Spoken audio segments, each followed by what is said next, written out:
Good afternoon. My 43-year-old virtual assistant, Nina, not her real name, came to me with a pretty sad story just about a month ago. She explained to me that her mother-in-law she never felt any love from. In fact, she had never really been acknowledged. I could relate to that. I had times in my life where I never really felt loved by my own mother near her. It was pretty stressful some days. She would carpet me and tear me down for asking for too much attention. She said, "Never be the nail that stands out because people will hammer you down." I can tell where she came from after I took a women's studies course, what had happened to my mom in her youth, 18 years old, raped, bore a child, and then lived in shame for most of her life from her family of origin. I had a bit safer journey going through my career and my education. I had an opportunity to learn from some other people. You know what? There's an allegory. If you are with people who are only average, they will try and hammer you down if you exceed others' expectations. So, I want to share with you, I've been a facilitator and a social worker for over 3 decades. I've worked in the trenches of poverty, despair, assault, all kinds of every oppression imaginable, every ism that you can think of, racism, sexism, ableism, ageism, and the worst of all, in our community, homophobia has blocked people's careers, blocked their lives, and they've been hammered down by so many people. So what I want to share with you today is there's some skills to deal with this. And the skills that I want to talk about are optimism and resilience. And why are these so important? Well, in 2020, there was a lot of research being done about what's going on in our planet. 87% of American workers are declaring in a place of significant stress. In 2020, the Gallup poll came in from 90 countries around the world talking about the fact that the amount of sadness and depression and people feeling so stressed was so over the charts. The World Health Organization even came in with an interesting study just last month. There's a lady called Jenna from the World Health Organization. She is an organizational development career coach, and this is what she had to say. I want to read part of it so I don't lose it. We've got, she says, "I see a decline in emotional shift and a decrease in trust of people. The decrease of trust is from people about their organizations, about their leaders, and about government. We are in a challenging time with such significant stress that more and more people are turning to really odd behaviors to try and cope." So what I want to do with you today is talk about how do we change that formula? How do we change what's going on in our planet? Sometimes when we have challenges, we get isolated, we turn inward, and we stop connecting with others. And in that, when we are complaining, I know of people who complain so much. They spend all their time criticizing and berating what's going bad in their world. And what I've learned, the theory that I want to share with you today, is to turn to others, to learn about service, to learn about how do you connect again. What we're trying to do is figure out how do you get out of the blues quickly. So let's talk about that. I want to share with you a little bit about my background. I actually was able to get very involved around the murdered and missing Indigenous women of Canada. I worked up north and ended up counseling Indigenous women near the Highway of Tears. In the last 4 years, I've been working with women that have been assaulted in Vancouver's downtown east side. And then I've had people come into my classes at a community college I teach part-time. They come to Canada looking for a new opportunity, and there's so much discrimination. Their names are too long. They can't pronounce them. They don't get hired. And so what does that happen? What happens to those people? So here's what I have. If I could teach a few students some elements of resilience and optimism, we were able to turn things around. Because resilience teaches us to rise above things that are hammering us down. It teaches us to be more persevering. And if we can push forward even when the odds seem stacked against us, it's a skill that transcends every discipline. And so I want to share with you today, how are we going to do that? Well, first of all, give up the metaphor that we're going to hell in a handbasket. That is old news. I want to just cancel that from our vocabulary. I'd like to share with you my acronym on the path to optimism. The letter O is we're going to start with. 1995, I was able to prevent a cliff death for an Indigenous youth who believed totally his life was not worth living. He had lost all hope for everything. His girlfriend had rejected him. He had no job prospects, no skills to offer. And so his friends said, join this woman.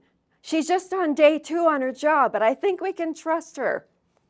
And because he trusted me, he didn't jump that day. He came and he went to some classes. He took up a trade. He had to leave the reserve for a while, but he ended up living. But the best thing that happened in the community that day was that community opened up to trust an outsider. A woman of white privilege went in, and we found out that only social workers in the past had done awful things in those communities. They had scooped their children to adopt to white families. They had scooped and denied custody just because they were having stress challenges, just like so many in North America are having now. They would lose access to their children. But they trusted me that day. The second letter of optimism is P. P is for possibilities. The students that I have in my community class, they come from 12 different countries from around the world. My role is to let them know there are more options than they've ever had before. But they have to believe in themselves, and they have to trust someone to let them in, to help them.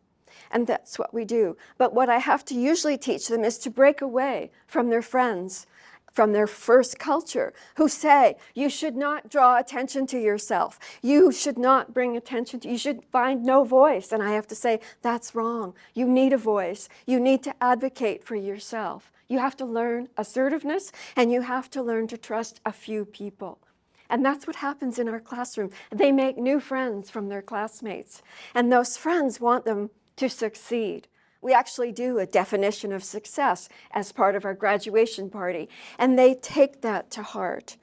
The first T in optimism is about temporary. I want to share a short story about a temporary state of being. 2018, I fell, fractured my hip, osteoporosis, we've heard of that one. And so I was sitting in emergency, suffering the most pain that I have ever experienced in my life. I'm going to come back to that story in a moment. After T, we have I. The first I is about innovation.